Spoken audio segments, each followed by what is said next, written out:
नमस्कार, बहुत बहुत स्वागत है आप सभी का अनादि टीवी में। मैं हूं आपके साथ अस्मिता। बुलेटिन की शुरुआत करेंगे इस वक्त की बड़ी खबर के साथ, जो कि आपको बता रहे हैं राजधानी भोपाल से, जहां कांग्रेस को एक और बड़ा माफ कीजिएगा, कांग्रेस की एक और सूची जारी हुई है। एमपी के बचे हुए 3 प्रत्याशियों के नाम इस सूची में जारी हुए हैं। मुरैना, ग्वालियर, खंडवा के प्रत्याशी घोषित कर दिए गए हैं। मुरैना से सत्यपाल सिंह सिकरवार प्रत्याशी है, तो वहीं ग्वालियर से प्रवीण पाठक उम्मीदवार है। खंडवा से नरेंद्र पटेल को टिकट दिया गया है।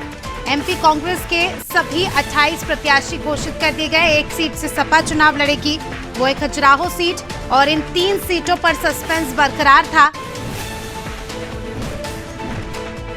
और सस्पेंस अब खत्म हो गया है। मुरैना, ग्वालियर और खंडवा के प्रत्याशियों के नाम घोषित कर दिए गए हैं। आपको बता दें कि मुरैना से सत्यपाल सिंह सिकरवार होंगे कांग्रेस प्रत्याशी, तो वहीं ग्वालियर से प्रवीण पाठक, खंडवा से नरेंद्र पटेल को यहां पर कांग्रेस ने टिकट दिया है।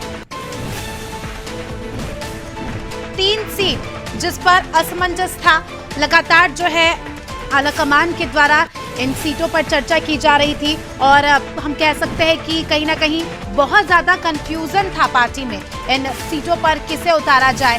तो अब इस कंफ्यूजन को दूर करते हुए, बैठकों से लगातार मंथन, चिंतन, चर्चा करते हुए कांग्रेस ने अपने तीनों प्रत्याशियों के नाम, जो 3 सीट बची थी, उसके घोषित कर दिए हैं। चलिए इस खबर को और अच्छे से समझेंगे, ज्यादा जानकारी ले लेंगे। हमारे साथ हमारे ब्यूरो हेड ब्रिजेश चौकसी जी हमारे साथ जुड़ चुके हैं। ब्रिजेश जी, 3 सीटों पर कांग्रेस में कंफ्यूजन था, असमंजस की स्थिति थी, प्रत्याशियों के नाम घोषित नहीं हो रहे थे।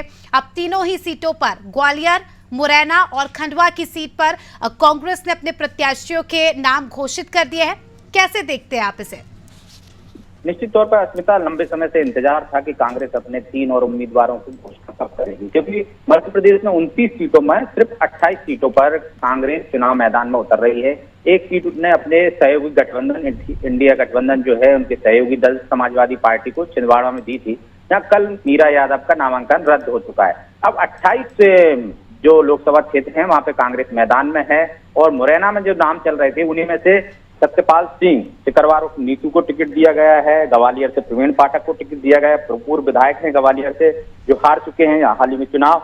अब खंडवा से जो नाम आया है नरेंद्र पटेल, निश्चित तौर पर उनका नाम चल रहा था, लेकिन वहां पे बड़ा नाम था अरुण यादव का, जो कि पूर्व केंद्रीय मंत्री हैं, भाई सचिन यादव विधायक भी हैं, तो वो लगातार वहां पे सक्रिय भी थे। हालांकि ऐसा कहा जा रहा है कि उन्होंने भी आखिरी समय में वहां से चुनाव लड़ने से इंकार कर दिया। संगठन चाहता था कि वो चुनाव मैदान में उतरे, लेकिन जैसी परिस्थितियां हैं कांग्रेस की, उस हिसाब से बड़े नेता खासकर चुनाव मैदान में उतरने से बच रहे हैं। हालांकि ये वही अरुण यादव हैं जो उपचुनाव वहां से लड़ना चाहते थे जब नंदू भैया नंद कुमार सिंह चौहान का निधन हो गया था पिछली बार, और उपचुनाव मैदान में उतरने के लिए उन्होंने तैयारियां तमाम कर ली थी, रैलियां कर ली थी, लेकिन पार्टी ने उन्हें टिकट नहीं दिया था। कहा जा रहा था कि कमलनाथ से खटपट के चलते उनका टिकट कटा है। कमलनाथ ने कहा था कि वो मतलब जो सर्वे सूची में है जीतने वाले उम्मीदवार नहीं है। इस बार पार्टी उनको टिकट देना चाहती थी, लेकिन एंड टाइम पे उन्होंने भी मना कर दिया। यही वजह से लग रहा था कि जो ग्वालियर और मुरैना, खंडवा ऐसी सीट है जहाँ कांग्रेस की संभावना दिख रही है, खासकर ग्वालियर मुरैना में।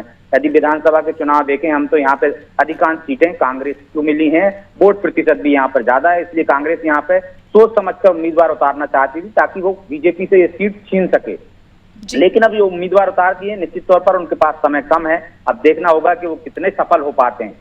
बिल्कुल, सूची जारी कर दी है और कहीं ना कहीं हम कह सकते हैं कि ये सीटें ऐसी है जिस पर बहुत दिनों से चिंतन मंथन चल रहा था। लगातार जो है सत्ता पक्ष भी सवाल उठा रहा था कि अभी तक जो है नाम घोषित नहीं किए।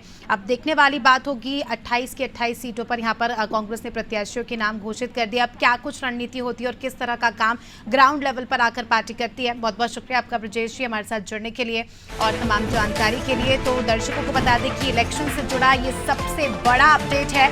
3 सीट जो शेष रह गई थी उस पर जो